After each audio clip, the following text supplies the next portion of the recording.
فاعوذ باللہ من الشیطان الرجیم بسم اللہ الرحمن الرحیم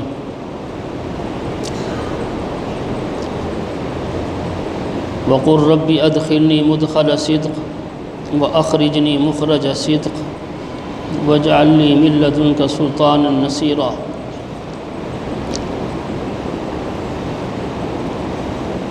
وقل جاء الحق وزهق الباطل ان الباطل كان زهوقا وقال النبي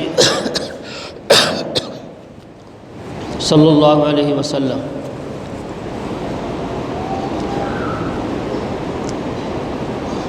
الحمد لله الذي أنجز وعده ونصر عبده وهزم الأحزاب وحده فلا شيء بعده لا إله إلا الله وحده لا شريك له صدق الله العلي العظيم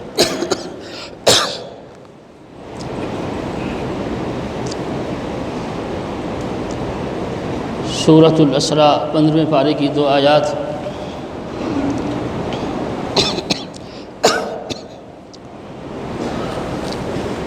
اور اسی مناسبت سے آپ صلی اللہ علیہ وسلم کی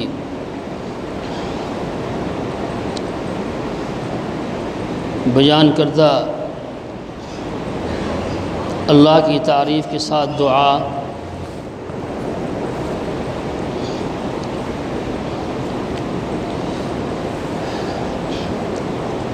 ان آیات میں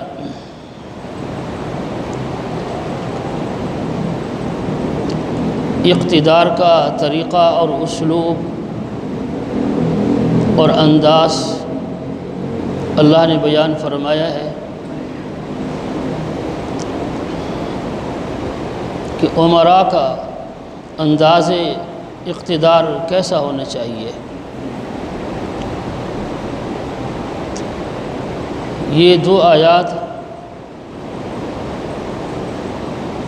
مکہ سے ہجرت اور مدینہ منورہ کی طرف داخل ہونا یا پھر فتح مکہ کے موقع پر مدینہ سے نکلنا اور مکہ مکرمہ میں داخل ہونا،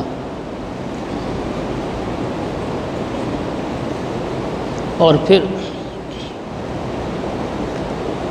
پہلی آیت کے آخر میں آپ علیہ الصلاۃ والسلام نے اللہ سے دعا بھی مانگی وَاجْعَلْ لِي مِن لَّدُنْكَ سُلْطَانًا نَصِيرًا۔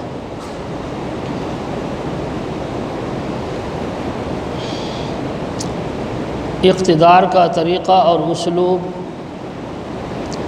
اسلام نے اپنے ماننے والوں کو یہ دیا ہے کہ اقتدار کا حصول حق کے لیے ہونا چاہیے، دین اسلام کی خدمت کے لیے ہونا چاہیے۔ اسی لیے اللہ رب العزت نے آپ صلی اللہ علیہ وسلم کو یہ حکم دیا کہ وقل ربی، آپ کہہ دیجئے اے میرے رب، ادخلنی مدخل صدق، آپ مجھے داخل کیجئے سچائی کے ساتھ، واخرجنی مخرج صدق، اور آپ مجھے نکالیں تو نکالیں بھی سچائی کے ساتھ۔ مکہ سے مدینہ کی طرف جانا سچائی کے ساتھ تھا، مدینہ سے مکہ واپس آنا سچائی کے لیے تھا، اور پھر دعا کہ وَاجْعَلْ لِي مِن لَّدُنْكَ سُلْطَانًا نَصِيرًا، اے اللہ میرے لیے اپنی طرف سے تسلط یا غلبہ حکومت اپنی مدد کے ساتھ عطا فرما۔ تو پہلی چیز حصول اقتدار حق کے لیے ہونا چاہیے، اور حق کے لیے دعویٰ کرنا ضروری نہیں، حق پر ہونا خود دعویٰ کی دلیل ہے، سچ پر ہونا خود دعویٰ کی دلیل ہے۔ اس لیے اللہ رب العزت نے یہ دعا سکھلائی آپ پوری سیرت کو پڑھیں آپ صلی اللہ علیہ وسلم کی. آپ نے کہیں بھی کسی موقع پر دعویٰ نہیں فرمایا ہے. عاجزی کے ساتھ اللہ سے رجوع کیا ہے. اس لیے کہ جب انسان دعویٰ کرتا ہے تو دعوے کے اندر انانیت ہے، خودی ہے، اور یہ چیز اللہ کو پسند نہیں. شیطان اسی وجہ سے ذلیل اور رسوا ہوا. انا خیر منہ خلقتنی من نار وخلقتہ من طین.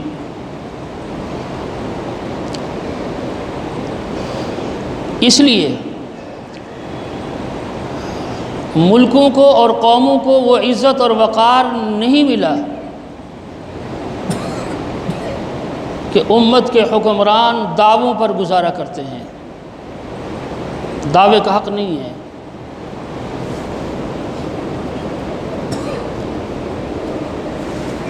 تو پہلی چیز میں نے یہ ذکر کی کہ اقتدار حق کے لیے ہونا چاہیے، سچ کے لیے ہونا چاہیے، جھوٹ کے لیے نہیں. اگر اقتدار کا حصول جھوٹ برائے جھوٹ ہو، اس سے قوموں کو، ملکوں کو پستی ملتی ہے، ذلت ملتی ہے، عزت نہیں ملتی.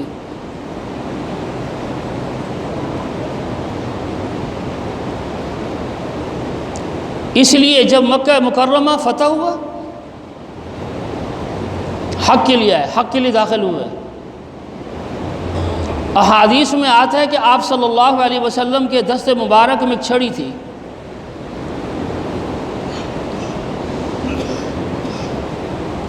بیت اللہ کی چھت پر اور بیت اللہ کے ارد گرد 360 بتوں کا وجود تھا، اور آپ صلی اللہ علیہ وسلم بتوں کو ایسے چھڑی مارتے تھے، بت گراتے تھے. اور اس وقت اپنی زبان مبارک پر یہ آیت پڑھتے تھے آپ صلی اللہ علیہ وسلم: وَقُلْ جَاءَ الْحَقُّ وَزَهَقَ الْبَاطِلُ إِنَّ الْبَاطِلَ كَانَ زَهُوقًا.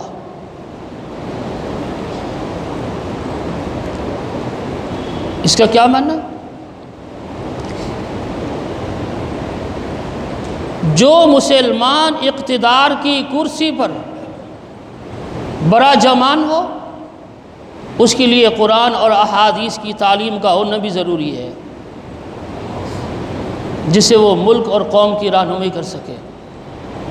جیسا کہ آپ صلی اللہ علیہ وسلم نے بت گرائے تو یہ آیت پڑھتے تھے: وَقُلْ جَاءَ الْحَقُّ وَزَهَقَ الْبَاطِلُ إِنَّ الْبَاطِلَ كَانَ زَهُوقًا. تو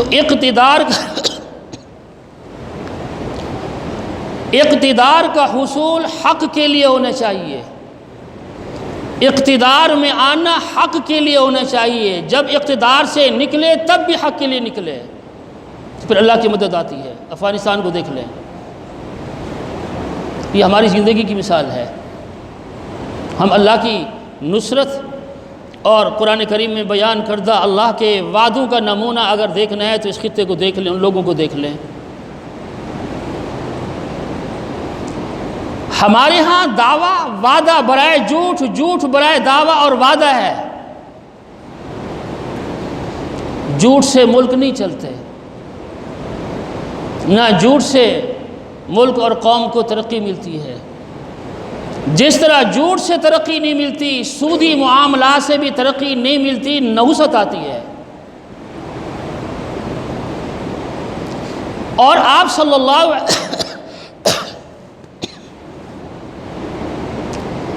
آپ علیہ السلام نے مکہ سے مدینہ، مدینہ سے مکہ، اس آیت کی دوسری بھی تعبیرات مفسرین نے نقل کی ہیں. کیا دعا فرمائی؟ میرا نکلنا بھی سچ کے لیے ہو، میرا داخل ہونا بھی سچ کے لیے، سچائی کے ساتھ. اور پھر دعا بھی یہ فرمائی کہ وَاجْعَلْ لِي مِن لَّدُنْكَ سُلْطَانًا نَصِيرًا، کہ جن کے دست قدرت میں اقتدار آئے تو ان کو عقیدہ بھی درست کرنا چاہیے، ان کا عقیدہ صحیح ہونا چاہیے کہ وہ اللہ سے رجوع کریں. اللہ سے مانگیں۔ اسی طرح فکر، سوچ بھی صحیح ہونی چاہیے۔ اگر فکر اور سوچ کے اندر فساد ہے تب بھی ملک اور قوم کو عزت نہیں ملتی۔ میں اس کی دلیل دے رہا ہوں۔ حضرت عمر رضی اللہ تعالی عنہ کے دور خلافت کو پڑھیں۔ آپ کی سوچ اور فکر کیا تھی؟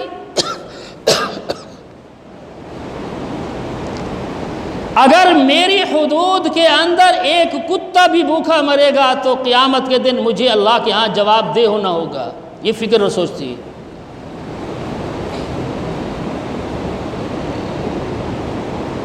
جبکہ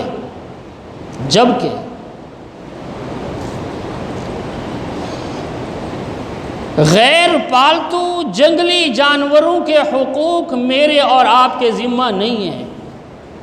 جن کو ہم پالتے ہیں ان کے حقوق ہو جاتے ہیں،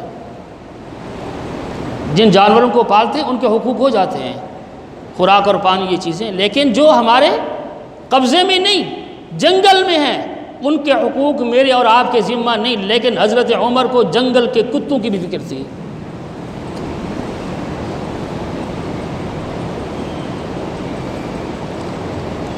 اس لیے اقتدار برائے اقتدار نہیں، اقتدار برائے ادائے حقوق۔ ملک کے بھی حقوق ہیں، قوم کے بھی حقوق ہیں، اور جس کے پاس جتنی بڑا منصب ہے اس کی ذمہ داری بھی اسی حساب سے ہے، اس کا بدلہ بھی اسی حساب سے ہے، اس کی گرفت اور نوست بھی اسی حساب سے ہے۔ میں مثال دے دیتا ہوں۔ جن لوگوں کی زندگی اجتماعیت کے لیے ہے،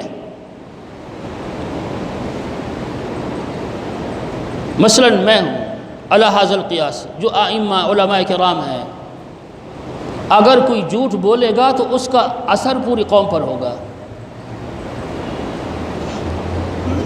نمازیوں پر بھی ہوگا، پوری قوم پر ہوگا، کہ یہ منصب عالمی ہے، علاقائی نہیں ہے۔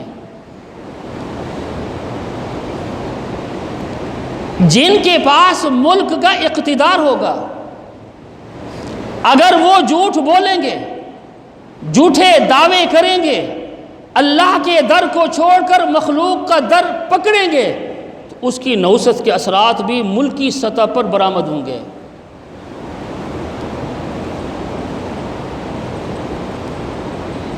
اس لیے اسلام دعوے کا قائل نہیں ہے، دعوے کا قائل نہیں ہے، دعویٰ نہیں کرتا اسلام۔ آپ پوری سیرت پڑھیں، آپ صلی اللہ علیہ وسلم کی دعویٰ نہیں فرمایا ہے۔ اور یہ آیت خاص طور پر آپ اگر ان پر غور کریں، وَقُلْ رَبِّ،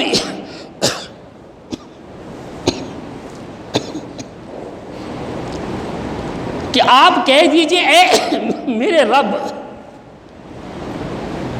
مکہ سے مدینہ، مدینہ سے مکہ آنا دعا کے ساتھ ہے۔ ربی، میرے رب، جس طرح نوح علیہ السلام نے دعا فرمائی۔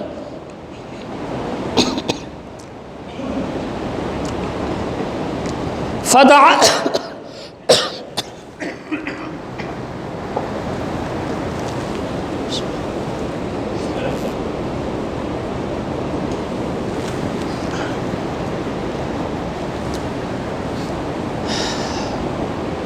فدعا ربہ انی مغلوب فانتصر، دعا کی نوح علیہ السلام نے، اے میرے رب، میں کمزور ہوں، ضعیف ہوں، مغلوب ہوں، میری مدد فرما، میری مدد فرما۔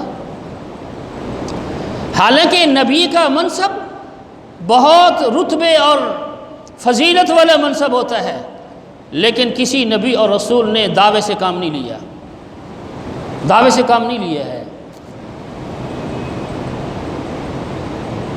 اس لیے فی زمانہ ہمارے ہاں دعوے زیادہ ہیں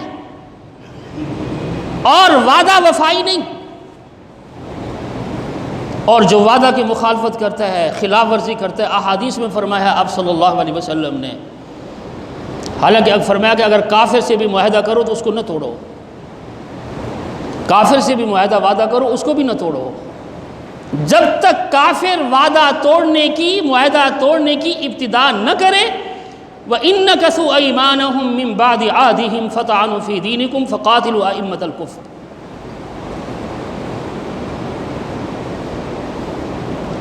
اس لیے حضرت عمر رضی اللہ تعالیٰ عنہ نے خلافت سنبھالی، دعوے نہیں کیے ہیں، ان کی فکر اور سوچ صحیح اور سلیمہ تھی، احساس میں بھرے ہوئے تھے، اس لیے جانوروں کے حقوق کی بھی فکر تھی ان کو۔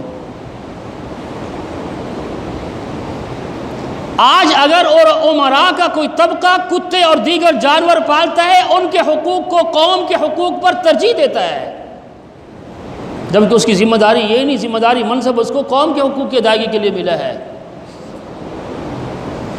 تو آپ صلی اللہ علیہ وسلم کو اللہ نے کیا کہا؟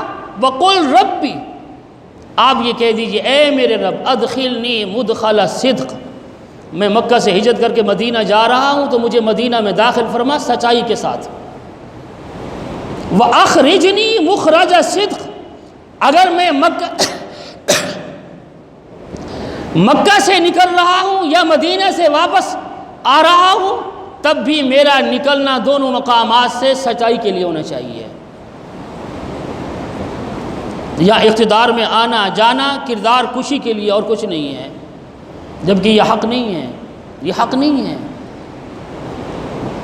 اسی لیے حدیث میں فرمایا آپ صلی اللہ علیہ وسلم نے، مسلمان دوسرے پر لعنت ملامت بھی نہیں کرتا، دوسرے کو تانا بھی نہیں دیتا، مسلمان کی صفت ذکر فرمائی ہے آپ صلی اللہ علیہ وسلم نے۔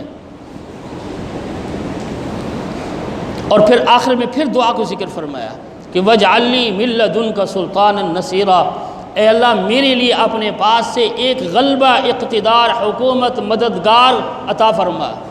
اللہ سے مدد مانگی۔ اب یہ جمہوریت کی لعنت ہے کہ بندوں کی مدد سے آتے ہیں، اس لیے اسلام میں خلافت ہے، اسلام میں خلافت ہے، نہ صدارت ہے نہ جمہوریت ہے۔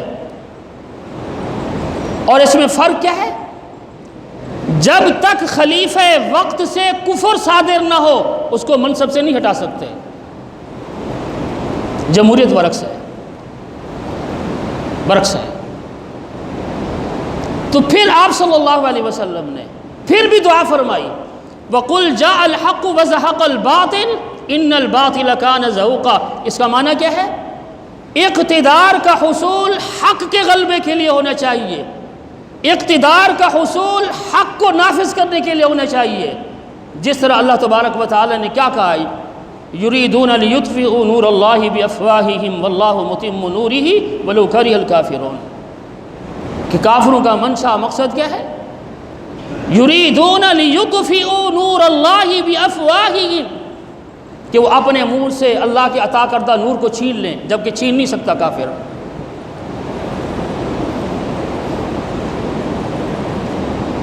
اس لیے اقتدار حق کے لیے ہونا چاہیے، سچ کے لیے ہونا چاہیے، اور صاحب اقتدار کے لیے لازم اور ضروری ہے کہ وہ اللہ سے رجوع کرے، وہ اللہ سے رجوع بھی کرے۔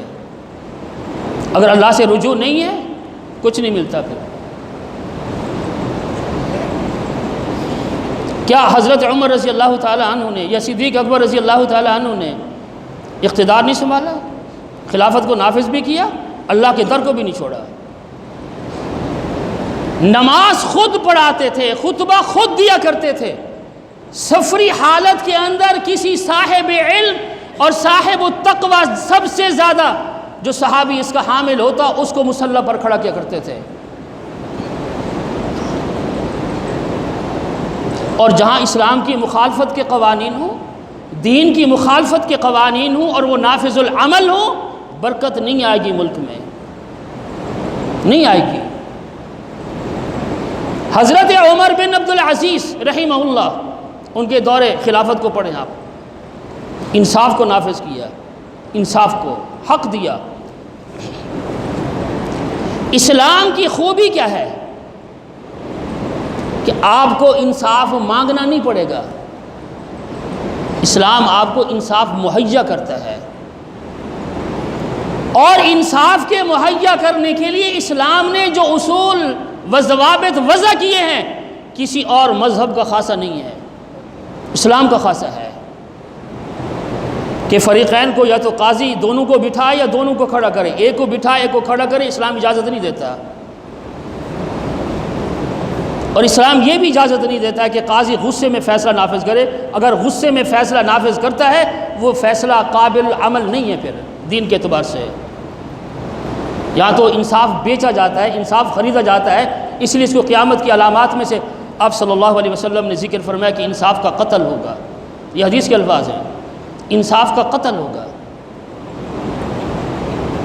تو صاحب اقتدار کے لیے لازم ہے اقتدار کی منزل تک پہنچنے کی پہلی پوری کوشش حق کے لیے ہو، جب پہنچ جائے تو حق کے نفاذ کے لیے ہو، اور دوران اقتدار اللہ سے رجوع اس کا حصہ ہونا چاہیے، جیسے کہ ان آیات میں فرمایا ہے وَقُلْ رَبِّ أَدْخِلْنِي مُدْخَلَ صِدْقٍ وَأَخْرِجْنِي مُخْرَجَ صِدْقٍ وَاجْعَلْ لِي مِن لَّدُنكَ سُلْطَانًا نَصِيرًا۔ میں ایک مسئلہ بھی بتا دیتا ہوں، مثال بھی دے دیتا ہوں۔ امام ہے، امام کی ذمہ داری یہی نہیں ہے کہ بس آئے اور نماز پڑھائے چلا جائے، مقتدیوں کے حقوق امام پر نافذ کیے ہیں دین نے، مقتدیوں کے حقوق نافذ کیے ہیں دین نے امام پر، کہ اجتماعی اعمال کے اندر اجتماعی اعمال کو لمبا نہ کرے، نماز بجماعت کو لمبا نہ کرے، اس لیے کہ ضعیف بھی ہوگا، بیمار بھی ہوگا، مسافر بھی ہوگا، پیچھے رعایت دی گئی ہے۔ اور ایک حدیث میں یہ بھی فرمایا ہے آپ صلی اللہ علیہ وسلم نے، جس امام سے اس کے نمازی خوش ہوں گے اللہ اس کو معاف فرما دیں گے، لیکن یہ خوش ہونا دین کے لیے ہو، ذات کے لیے نہیں۔ آج تو ہم ذاتی اختلافات دل دماغ میں پالتے ہیں، اس کا اثر امام کی امامت پر نہیں ہوتا، یاد رکھیں۔ فتاوی دارالعلوم دیوبند کے اندر اس مسئلے پر بحث کی ہے کہ اگر کوئی ذاتی اختلاف رکھتا ہے امام کے ساتھ اور وہ اسی امام کے پیچھے نماز پڑھتا ہے، اس کی نماز نہیں ہوتی۔ آپ دیکھ لیں فتویٰ، تو یہ ذمہ داری ہے، یہ ذمہ داری ہے۔ اس لیے آپ صلی اللہ علیہ وسلم نے آخر میں پھر یہ دعا فرمائی تھی کہ وَاجْعَلْ لِي مِن لَّدُنكَ سُلْطَانًا نَصِيرًا۔ اجتماعی اصلاح کے لیے اقتدار ہونا چاہیے۔ کیا جب رسول اللہ صلی اللہ علیہ وسلم کو نبوت ملی مکہ میں ننگے طواف نہیں کرتے تھے؟ آپ کی نبوت کا تقاضا تھا، آپ نے پابندی عائد کی۔ یا اسی طرح حج کے لیے جب لوگ آتے تو بھیک مانگا کرتے تھے۔ آپ کی نبوت کا یہ جزء لا ينفق ایسا حصہ تھا کہ آپ نے یہ فرمایا تھا، قرآن کی آیت نازل ہوئی، اعلان فرمایا کہ وَتَزَوَّدُوا فَإِنَّ خَيْرَ الزَّادِ التَّقْوَىٰ وَاتَّقُونِ يَا أُولِي الْأَلْبَابِ۔ جب حج کے لیے آؤ تو سفری خرچہ لے کر کے آؤ، یہ حصہ تھا، نبوت کے اقتدار کا حصہ تھا۔ یا دوران حج مشرکین مکہ یہ عرفات کی طرف نہیں جاتے تھے، بیٹھے رہتے تھے کہ ہم کیوں جائیں، ہم تو یہاں کے لوگ ہیں۔ ان کی اس بیماری کی بھی، اس بد عقیدے کی بھی اصلاح کی، اور اللہ نے آیت نازل فرمائی اور آپ صلی اللہ علیہ وسلم نے اس کو نافذ العمل کیا کہ ثم افیضوا من حیث افاض الناس واستغفروا اللہ ان اللہ غفور الرحیم۔ اقتدار اصلاح کے لیے ہے، اقتدار برائے اقتدار نہیں۔ اور اقتدار کا یہ معنی بھی نہیں ہے کہ مخصوص لوگوں کو نواز دیا جائے، پوری قوم کو محروم کر دیا جائے، چاہے وہ غریب ہے یا امیر ہے، آپ کی رعایا کا حصہ ہے، اس کے حقوق آپ پر مشترکہ طور پر ایک جیسے عائد ہوتے ہیں۔ کیا حضرت عمر نے اپنے بیٹے کو دوبارہ سزا نہیں دی؟ دوبارہ سزا دی تھی۔ جب گورنر نے سزا دی تو مطمئن نہیں ہوئے تو عمر رضی اللہ تعالیٰ عنہ، فرمایا ہو سکتا ہے تو نے امیر المومنین کا بیٹا سمجھ کر کے نرمی کی، دوبارہ خود اپنی موجودگی میں، اپنی نگرانی میں اپنے بیٹے کو سزا دی ہے۔ یہ ہے اقتدار۔ کیا حضرت عمر کے دور میں جب قبیلہ غسفان کا شہزادہ طواف کے دوران ایک صحابی کو تھپڑ مارتا ہے، حضرت عمر اس موقع پر مکہ میں موجود تھے، ان کو شکایت کی گئی، تو آپ نے اس کو بلوایا، آپ نے یہ نہیں کہا کہ تو شہزادہ ہے، شہزادہ ہے ہمارے ہاں تو کوئی دوسرے ملک کا یہاں کسی کو قتل کرے چلا جاتا ہے۔ آپ نے پکڑوایا اور اس صحابی کو کہا میرے سامنے اس کو تھپڑ مار جیسے کہ تجھے اس نے تھپڑ مارا تھا۔ حضرت عمر نے وہ سزا نافذ کروائی اپنی موجودگی، اپنی نگرانی میں۔ کیا حضور علیہ الصلوۃ والسلام نے اعلان نہیں فرمایا؟ جب ایک عورت پر چوری کا مقدمہ ہوتا ہے، صحابہ حضرت زید کو آگے کرتے ہیں کہ آپ سفارش کریں، آپ منہ بولے بیٹے ہیں، آپ کی سفارش مانی جائے گی۔ جب آپ کو سفارش کی گئی تو آپ نے کیا فرمایا تھا صلی اللہ علیہ وسلم؟ اگر فاطمہ بنت محمد بھی ہوتی تو میں اس کے بھی ہاتھ کاٹتا۔ یہ ہے اقتدار کا تقاضا، یہ اقتدار کے حقوق ہیں۔ اس لیے اللہ نے کہا وَقُلْ رَبِّ أَدْخِلْنِي مُدْخَلَ صِدْقٍ وَأَخْرِجْنِي مُخْرَجَ صِدْقٍ وَاجْعَلْ لِي مِن لَّدُنْكَ سُلْطَانًا نَصِيرًا وَقُلْ جَاءَ الْحَقُّ وَزَهَقَ الْبَاطِلُ إِنَّ الْبَاطِلَ كَانَ زَهُوقًا۔ اور اس موقع پر دعا فرمائی تھی آپ صلی اللہ علیہ وسلم نے، یہ دعا الحمدللہ الذی انجز وعدہ، کہ تمام تعریفیں اس ذات کے لیے کہ جس نے آج اپنا وعدہ پورا کر دیا۔ انجز وعدہ ونصر عبدہ، تمام تعریفیں اس ذات کے لیے کہ جس نے آج اپنے بندے کی مدد کی۔ آج کا حکمران تو مزارات سے مدد مانگتا ہے، اللہ سے نہیں مانگتا، بندوں سے مدد مانگتا ہے، اللہ سے نہیں مانگتا۔ اقتدار کا تقاضا یہ ہے کہ دن میں قوم کے حقوق کے لیے محنت اور جستجو کرو، رات کو اللہ کے سامنے سر بسجود ہو کر اپنے ملک اور قوم کے لیے مانگو۔ یہ دوسری دعا فرمائی آپ صلی اللہ علیہ وسلم، وَنَصَرَ عَبْدَ۔ تیسری دعا کے الفاظ ہیں وَحَزَمَ الْأَحْزَابَ وَحْدَ، کہ وہ ذات، اسی ذات کے لیے تمام تعریفیں ہیں جس اکیلی ذات نے وَحَزَمَ الْأَحْزَابَ، لشکروں کو شکست دی ہے۔ فَلَا شَيْئًا بَعْدَ، آپ صلی اللہ علیہ وسلم نے فرمایا کہ اس کے اللہ کے علاوہ کوئی چیز ہے ہی نہیں پھر۔ اور اس کے بعد بعض روایات میں یہ بھی آتا ہے کہ یہ بھی پڑھا تھا آپ صلی اللہ علیہ وسلم نے لا الہ الا اللہ وحدہ لا شریک لہ۔ آج تو عمراء کو اپنے عقیدے کا پتہ نہیں ہے، اللہ کے حقوق کا پتہ نہیں ہے، اللہ سے تعلق قائم کرنے کا پتہ نہیں ہے، اللہ سے تعلق جوڑنے کا پتہ نہیں ہے، تو پھر برکات تو نہیں آئیں گی، برکات تو نہیں آئیں گی۔ جنہوں نے اسلام کو، دین کو نافذ کیا، دین کے لیے اقتدار میں آئے، عمر بن عبدالعزیز کو دیکھیں، ان کے دور میں گندم کا دانہ ایک بڑی کھجور کی مقدار کے برابر ہوتا تھا، اس لیے کہ انہوں نے حق کو نافذ کیا، انصاف کو نافذ کیا، اللہ نے اس کی برکتیں یہ دی ہیں۔ پھر کیا نوح علیہ السلام نے اپنی قوم کو نہیں کہا فَاسْتَغْفِرُوا رَبَّكُمْ إِنَّهُ كَانَ غَفَّارًا، کہ اس عمل کی برکات کیا ہے پھر کہ یرسل السماء علیکم مدرارا ویمددکم باموال وبنین ویجعل لکم جنات ویجعل لکم انہارا ما لکم لا ترجون للہ وقارا۔ یہ اس کے بعد کی برکات ہیں ساری۔ پھر عمل ایک ہے استغفار، عمل ایک ہے استغفار، اور استغفار اللہ سے طلب کیا جاتا ہے، اللہ کے علاوہ کسی سے نہیں۔ جب اللہ سے استغفار طلب کرتا ہے تو اللہ اس کی برکات ان شکلوں میں عطا کرتے ہیں۔ اس لیے اقتدار کا حصول سچ کے لیے، اقتدار میں آنا سچ کے لیے، اقتدار سے نکلنا بھی سچ کے لیے ہو۔ افغانستان کی مثال ہماری زندگی میں واضح طور پر اللہ نے رکھی ہے، اس لیے اس کے تقاضے جتنی منصب بڑا جس کو ملتا ہے اس پر ویسے ہی اس کے حقوق عائد ہوتے ہیں۔ جس طرح ماں باپ ہیں، اولاد غیر بالغ ہے، غیر بالغ اولاد کے حقوق دین نے ماں باپ پر عائد کیے ہیں۔ ماں باپ جان نہیں چھڑا سکتے بلوغت تک، بلوغت کے بعد ہے رعایت ہے پھر، تو ایسے ہی یہ حقوق ہیں۔ تو دعا فرمائیں کہ اللہ تبارک و تعالی ہمیں اللہ اپنے حقوق ادا کرنے کی بھی توفیق نصیب فرمائے، دین اسلام کے حقوق بھی اللہ ادا کرنے کی توفیق نصیب فرمائے۔ سبحانک اللہم و بحمدک۔